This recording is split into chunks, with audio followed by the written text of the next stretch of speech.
За дараагийн ээлжинд бол энэ зураглал дээр үндэслээд сая нөгөө дунд талд байсан сомыг одоо харуулсан root cause analysis буюу үндсэн шалтгааны шинжилгээ байгаа шүү дээ. Тэгэхээр энэ шинжилгээнд дээр бол бүгдээрээ 6 сигма дээр ашигладаг FMEA буюу одоо тэ процессын эрсдлийн шинжилгээний тэр хүснэгтийг ашиглаад саяны нөгөө бичиг баримтаа байгууллагын дүрм журм боловсруулдаг тийм үндсэн одоо цаана журмуудын журм гэж ярьж болохоор одоо тэр процесс төр шинжилгээ хийсэн байна. Өөрөөр хэлбэл байгууллага дүрм журм боловсруулахаар ингээд айгүй хэрэггүй юмд цаг зав алдчихад идэг те.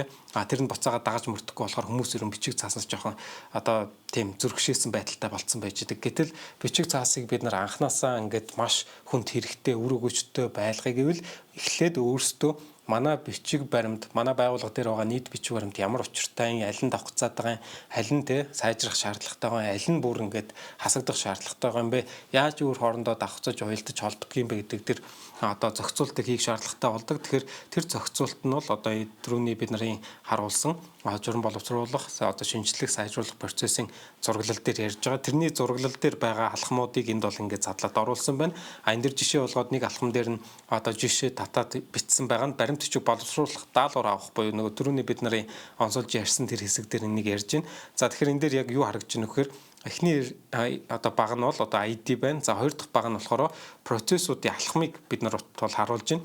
Тэгэхээр одоо энэ дээр мэдээж алхмууд бол ойлгомжтой. За дараагийн ээлжинд яг боломжит ямар одоо тийм асуудал үүсэж байна газар дээр гэдэг юм одоо харуулж байна. Тэгэхээр үндсэндээ бол одоо асуудал үүснийхэн дараа биш ер нь урьдчилж хараа шийдвэрлэх зүгээр. Гэхдээ нэгэнт асуудал үүсдэг процессыг сайжруулах гэж байгаа бол энэ шинжилгээг одоо тий үүсдэг вэ гэж бодоод хийн гэсэн үг. Тэгэхээр энэ дээр юу харагдаж байна вэхээр зорилго нь тодорхой биш байна гэж байна тий.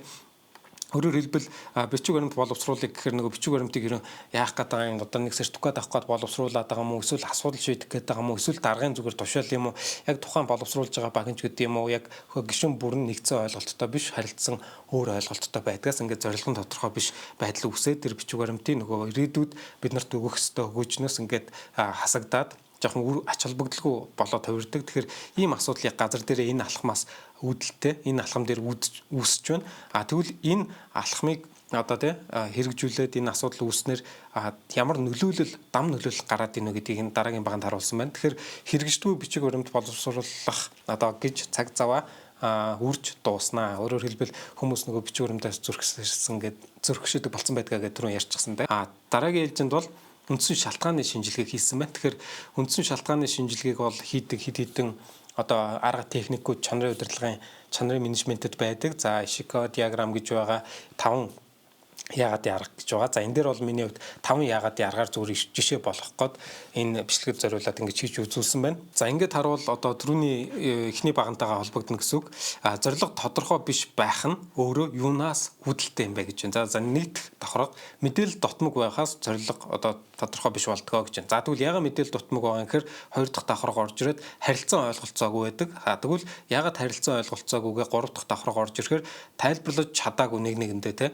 Яагаад тайлбарлаж чадаагүй гэхээр тайлбарлах ёстойг мэдээг өөрөөр хэлбэл энэ дүрм журм боловсруулахын тулд та хэд хоорондоо сайхан ойлголцоо суугаад ярилцаад ингээд яг нэг зорилготой болох ёстой шүү гэдгийг мэдээгүй ч гэдэг. Тэгвэл яагаад мэдээгүй юм бэ гэдэг яг нөгөө 5 яагаадын хамгийн сүүлийн яагаад буюу 5 дахь давхраг гарч ирж байна.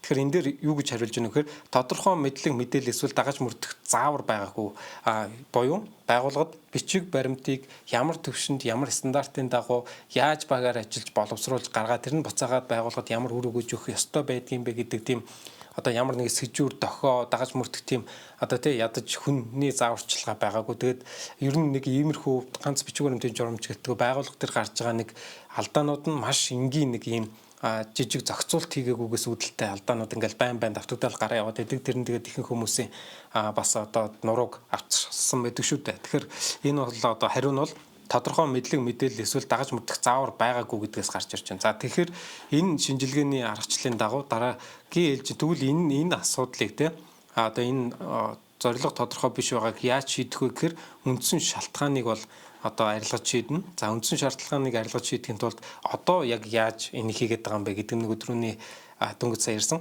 аман хэлбэрээр захирал менежер ажилтнуудын дунд үүрэг даалгавар өгч авалцдаг. За чи юм нэг одоо журам боловсруулах хэрэгтэй байна. За энэ журам хий, энийг хий, тэ энэ процессыг зуръя гэд ингээд процесс зурах хэрэгтэй гэж ойлгоод идэг. Хүн болгон процессын схемийг ч гэдэм үү тэ мэддэг. Тэгээд яг яах гээд байгаа нь тодорхойгүй үлдчихэр ингээд хоорондоо ингээд аман байдлаар ярилцал хүн болго өөрөөр ойлгоо яваад идэг.